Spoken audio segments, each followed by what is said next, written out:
In the previous episode, Ms. Piggy Bank taught us various investment strategies, such as the capital guaranteed method, dollar cost averaging, and diversification.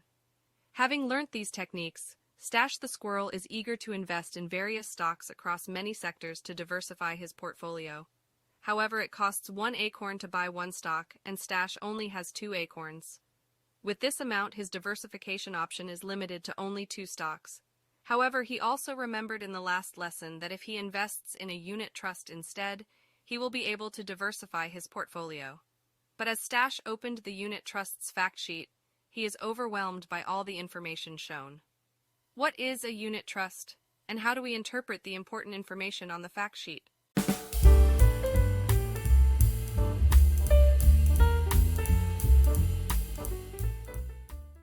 Hello everyone, and welcome back to our channel. Today we will learn about what unit trusts are and how we can interpret the data provided before we select which unit trust to invest in. But before that, let's quickly refresh our knowledge on fixed deposits too, exclaimed Miss Piggy Bank. A fixed deposit, also known as term or time deposit, rewards you with interest if you commit your funds till the end of the tenor. Let's have a look at this table by DBS Bank. First, decide on the term you wish to commit. The corresponding interest rate rewarded is listed beside. Note that all interests offered are based on a per-year basis. For example, the interest rate for a tenor of 6 months is 2.9% per annum, prorated to 6 months. In other words, if you invested $1,000, at the end of the 6-month term, you will receive interest as follows. Do note that interest rates will change over time. As such, these rates are only correct as of 25th May 2023. However, once locked in, the original interest rate locked will still be awarded at the end of the term, even if current interest rates change. In many banks around the world, including the local banks of Singapore, you may withdraw your funds anytime and earn the prorated interest. But do note that the bank may impose early withdrawal fees. Similar to fixed deposits, there are also other instruments in the market that reward you for committing your funds over a period. These include government treasury bills, also known as T-bills, corporate bonds, and many more. For residents of Singapore, the Central Provident Fund also rewards you over time for committing your money. You may watch episode 2 for more information about CPF. Let us now understand what a unit trust or mutual fund is. Dollar Bill is the manager of a unit trust fund called Big Bucks Conservative Income Fund. It comprises 70% conservative corporate bonds from various companies such as Capital Forest Malls, Songtel Telco, SMART Animal Rails, and so on. The remaining 30% comprise aggressive stocks from companies such as Roaring Lion Startup, Monkey Facebook, and Netflix. Collectively, Dollar Bill's entire fund is worth 100 acorns. Dollar Bill now splits his fund into 100. As such, it costs 1 acorn to buy 1 unit of this fund.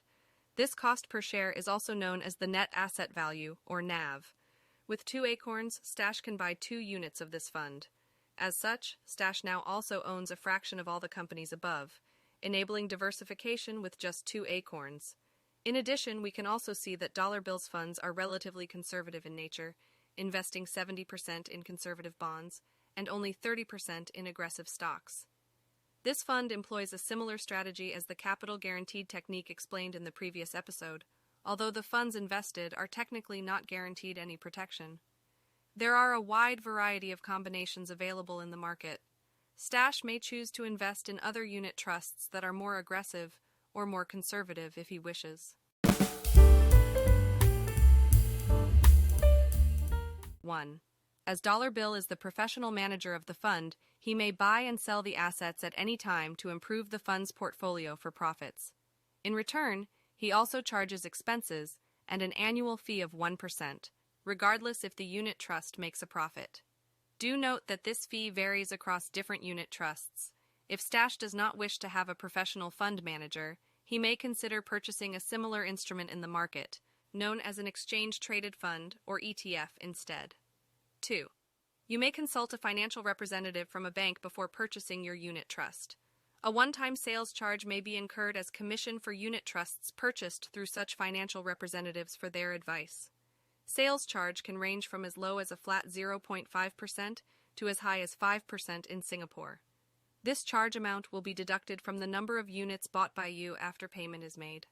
As a general advisory, it is recommended to transact only if the sales charge offered to you is 2% or less, especially if you are a first-time buyer from the financial advisor and you are investing a large initial amount. In addition, it is also advisable to consider using the dollar cost average strategy as seen in the last episode, instead of making a single large initial investment. As of 25th May 2023, and using DBS Bank as an example, if you purchase your unit trust online instead of consulting a financial advisor, a flat 0.82% sales charge applies. Do also note that a minimum initial investment amount of $1,000 also applies, regardless of method selected. 3. All unit trusts come with a fact sheet. From this document, we can obtain important information about the fund. Let us now view a quick demonstration of how to select a unit trust for purchase and how to interpret the fact sheet, using DBS Bank's website as an example.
Finally, class is over.